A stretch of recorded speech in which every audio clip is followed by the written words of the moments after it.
আসসালামু আলাইকুম। আশা করি সবাই ভালো আছেন। দোয়া ইবাদত, আবার দোয়াকে ইবাদতের মূলত বলা হয়েছে।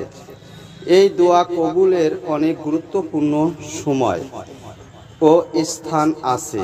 যে সময় ও স্থানে দোয়া কবুল হয়, মানুষের দোয়া কবুল হওয়ার জন্য এমন কিছু নেক আছে যেগুলো দোয়া কবুলের জন্য ওসিলা। কি সেই সব নেক আমল? অনেকেই দোয়া কবুল হওয়ার জন্য অনেক আমল করেন।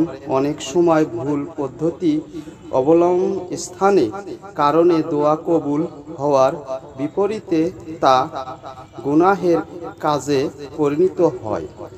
তাই দোয়া কবুলের জন্য কিছু নেক আমলকে ওসিলা হিসাবে গ্রহণ করা যায়।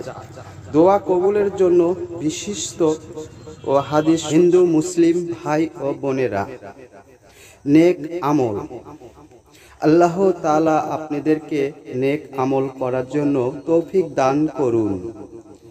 কিছু আমল এমন আছে যেগুলো করতে খুব বেশি সময়ের প্রয়োজন হয় না, অনেক জ্ঞানের অধিকারীও হতে হয় না। কিছু এগুলোর ফজিলত অনেক বেশি। এগুলোর বান্দার আমলনামাকে ভারী করে। যেমন রাসূল সাল্লাল্লাহু আলাইহি ওয়াসাল্লাম বলেছেন, যে লোক আমলের আগে বলে সুবহান আল্লাহিল আজিম, সম্পূর্ণ সূরাটি শুনে নিন। আউযু বিল্লাহি মিনাশ শাইতানির রাজীম।